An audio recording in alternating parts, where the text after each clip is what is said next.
তো গাইস এখন আমি এদেরকে আপাতত বার করি, অনেকটা এরা ডাকাডাকি করছে, যেগুলো আমার যথেষ্ট সমস্যাও হয়ে যায় এখান দিয়ে। গাইস একা একা তো সব দিক থেকে মানে মোটামুটি সামলাতে গেলেও মোটামুটি একটা সমস্যা হয়ে যায়। তো সেই থেকে বিবেচনা করে আগে আমি মুরগিগুলোকে বার করে নেব। তোমরা একটা জিনিস না দেখলে বিশ্বাস করবে না, এই যে হাঁসটা দেখছো না, এ কেবলই কিন্তু এই এদের জমিতে ধারোয়ার মধ্যে পড়েছে, অবশ্যই ভেতরেই ছিল। আমি ভেবেছিলাম একে খাবার দেবো, কিন্তু আমাদের যে মুরগি রয়েছে ওটার অবশ্য দুখানা বাচ্চা উঠেছে, ওই একে তাড়িয়ে এনে এইখানে ফেলে দিয়েছে। হ্যাঁ হ্যাঁ। তো গাইস আমি একে আপাতত ওইদিকে বার করে দিয়েছি। আর এর ভেতরেও না গাইস, মুরগির ভেতরেও আমি কালকে দেখেছি কয়েকটা কিন্তু মেরি হাঁস ঢুকেছে, চীনা হাঁস আমরা যেটাকে বলি। তো এগুলোকে আপাতত আগে বার করে নিই। দেখো কতগুলো সব একসাথে সব বার হয়ে যাচ্ছে, আমি এখান থেকে আপাতত না সরে গেলে এরা বার হতে পারবে না ভালো করে। So hey guys, welcome back to my new blog. তো গাইস আশা করি সকলে ভালো আছো, আমি অনেক ভালো আছি। ছোট্ট আর একটা মিনি ব্লগে তোমাদের সবাইকে স্বাগত। তো গাইস আমি কিন্তু জাস্ট কেবলই ঘুম থেকে উঠলাম, আর উঠেই কিন্তু আমি ভিডিও বানানো শুরু করে দিয়েছি। অবশ্য আমি কিন্তু এখনও মুখ বা হাত আমি কিছুই ধুইনি, বা দাঁতও আমি এখনও ব্রাশ করিনি।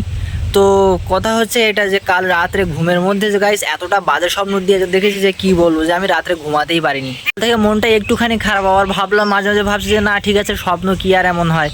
তো তবুও কিন্তু মনটা প্রচুর খারাপ। আমার ফ্যামিলির ওপর দিয়ে আমি একটা বাজে মানে ক্রাইসিস দেখেছি, খুবই বাজে ক্রাইসিস আমি দেখেছি। আর আমার মনটা এতটা পরিমাণে খারাপ যে তোমাদেরকে কি বলবো। তবুও কি আর করার, স্বপ্ন তো স্বপ্নই হয়, ওটা তো।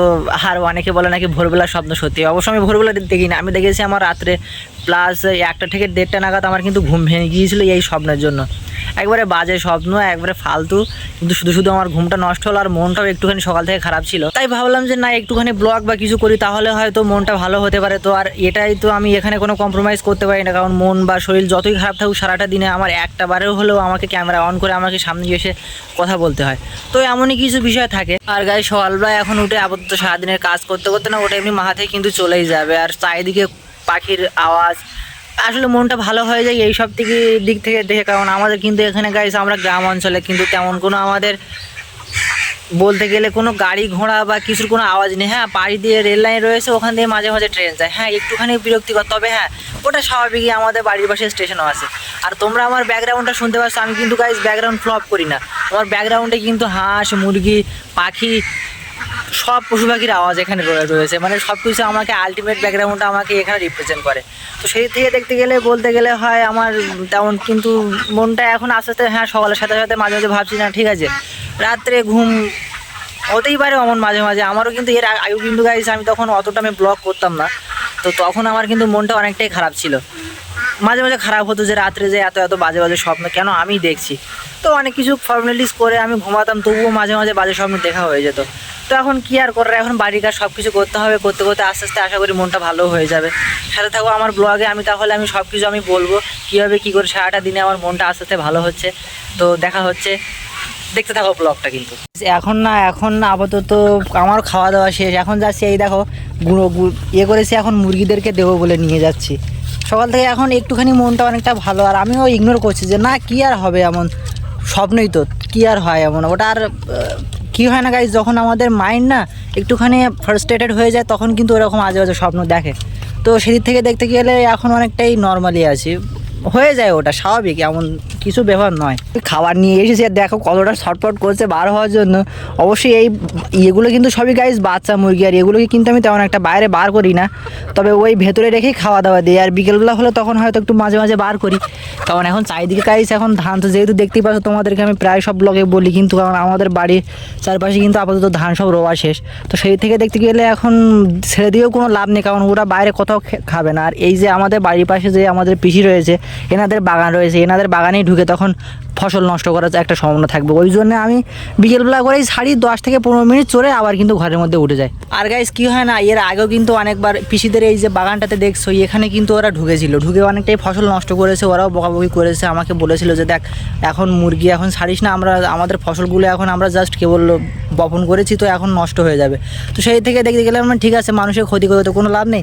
তো তাই আমি আর কি এখন 10 থেকে 15 মিনিট করে ছাড়ি বিকেলবেলা, কারণ বিকেলবেলাটা খাওয়ার ওরা বিশেষ একটা টাইম পানা, খুব তাড়াতাড়ি সন্ধ্যা হয়ে যায়, তার মধ্যে ওরা আবার ঘরে কিন্তু উঠে পড়ে। তো গাইস এখন আমি এদেরকে আপাতত বার করি, অনেকটা এরা ডাকাডাকি করছে,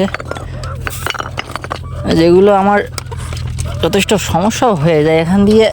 এই একা একা তো সব দিক থেকে মানে মোটামুটি সামলাতে গেলেও মোটামুটি একটা সমস্যা হয়ে যায়। তো সেই থেকে বিবেচনা করে আগে আমি মুরগিগুলোকে বার করে নেব।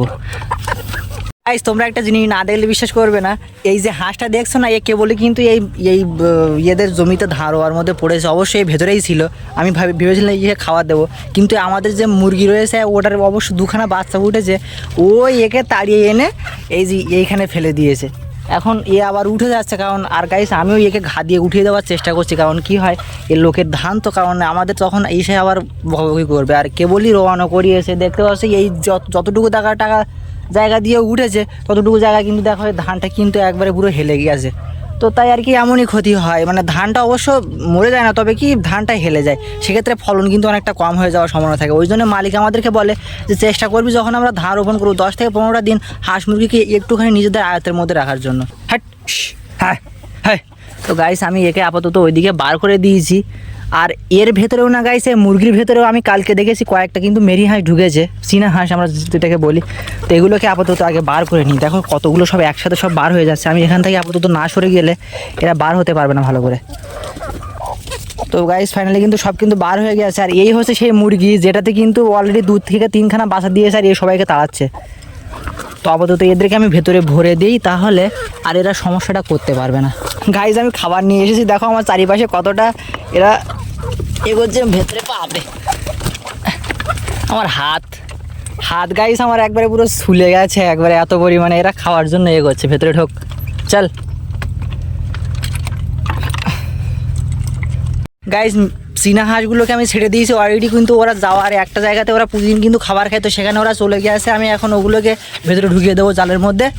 আর এই যে দেখতে পাচ্ছ ওরা কিন্তু ভেতরে কিন্তু এখানে ঢুকে গেছে, এই যে এখানে কিন্তু এরা এখন দৌড়দৌড়ি করছে। এখন আমি এদের জন্য খাবার আলাদা করে রেখে দিয়েছিলাম, এখন এগুলোকে আমি চেষ্টা করবো পুকুরের ভেতরে ঢোকানোর জন্য। সব কিন্তু অলরেডি ফাইনালি এদেরকে ঢুকিয়ে দিয়েছি, এখন এদেরকে খাবারটা দিতে হবে।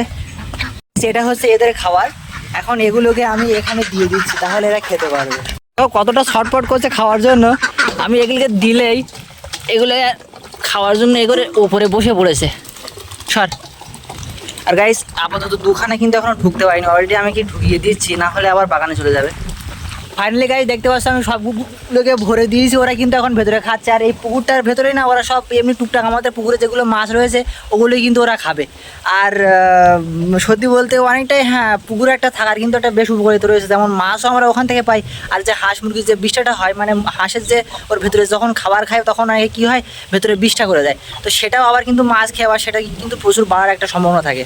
গাইস দেখো ভাগ্য কাকে বলে, এর মধ্যে আবার জলও চলে এসেছে। এখন আমি ছাগল ছাড়তে যেতে চেয়েছিলাম, কিন্তু এখন জল চলে এসেছে, কী করবো আমি জানি না কত সময় জল হবে। অলরেডি 9টা থেকে 9:30 কিন্তু বাস চললো, আমি এখনও ছাগল ছাড়তে পারিনি।